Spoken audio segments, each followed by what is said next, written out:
You may have noticed that the weather's starting to get a little bit cooler, the trees are starting to turn color, and everywhere you look, there's pumpkin spice. It's fall now, which is my favorite time of year, and one of my favorite things about this time of year are the apples. We're lucky enough to live in Michigan, which is one of the highest producers of apples in the nation. With so many fresh apples, there's so many things to do with them. One of our family favorites are caramel apples. Have you ever had a time where a full apple just seemed a little too much? Or if you have young children, all that sugar seems a little bit scary? I have a great solution to show you today, and those are mini caramel apples. It's possible you've seen them on Pinterest before, but you've also may have heard that it doesn't always work out. I have a few tips and tricks to give you today that will help ensure that yours works perfectly. So the first thing you'll need to do is collect your supplies. And for my recipe today, I'm going to be using a crock pot to warm up my caramel. So crock pot is number 1 on your list. You're also going to need a cookie sheet covered in parchment.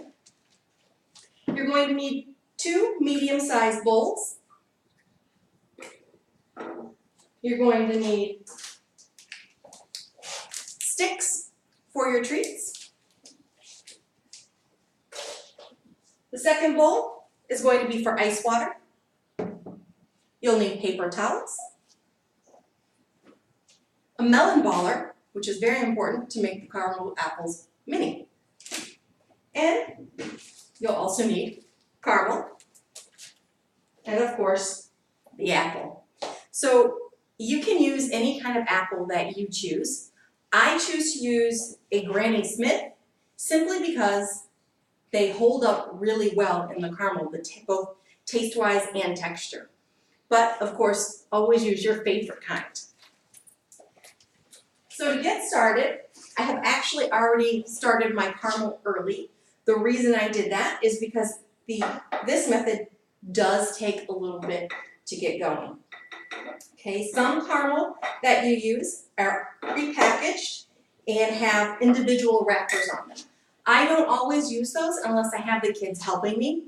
That way they have something they can do. They can unwrap them without getting near the hot crock pot, or if you choose the stove method, near the stove. The one I'm using today are caramel bits. They are already unwrapped, but the thing to note here is you do have to add a little bit of water in there to get the right consistency. So just keep that in mind. So now that the caramel is in there warming up, you'll want to prep your apples. You're going to need a couple of paper towels, your melon baller, and of course the apple. As you can see, there's 2 sides to the melon baller. I use the bigger one. You can always use the smaller one. And then you're just going to simply pop it in there and scoop out some little balls of apple. So we're going to make a couple of these. And you can leave the skin on, it's perfectly fine. You'll just rotate that out. Get a couple more here. And we're going to put them right on that paper towel. Now you'll see that I used a bigger paper towel than that was actually needed to fit these 4 pieces. There is a very good reason for that. I'm going to fold the paper towel over on top of it multiple times, and I'm going to give it a good squeeze. This is the first hint to making these mini caramel apples work.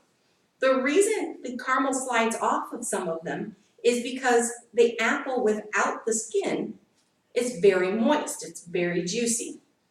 And that water repels the caramel and it just slides it right off. So this is trick number 1, dry them off really, really well. Okay? Once you've done that, you'll want to take those sticks, and these sticks are fairly large. You don't have to use them this big. What I like to do is take some kitchen shears and cut them right in half. Now, you'll have to be careful when you're doing this because you can lose them, as I just did there. Never fear. I'll just hold on to one in case the other one wants to pop away. There we go. So now you have your sticks. You're going to put the stick right in the center of the apple and push it in most of the way through, but not piercing the skin. out the bottom side. You want it to just go through most of the way. Okay, so I'm going to do that again. And if you'll see when you do this yourself that a lot of the juice comes out again. So you'll just take those paper towels, give it a really good squeeze, try and get as much of that juice off of there as possible. Okay? So once you have your apples here, you'll want to make sure your caramel is still at a good consistency.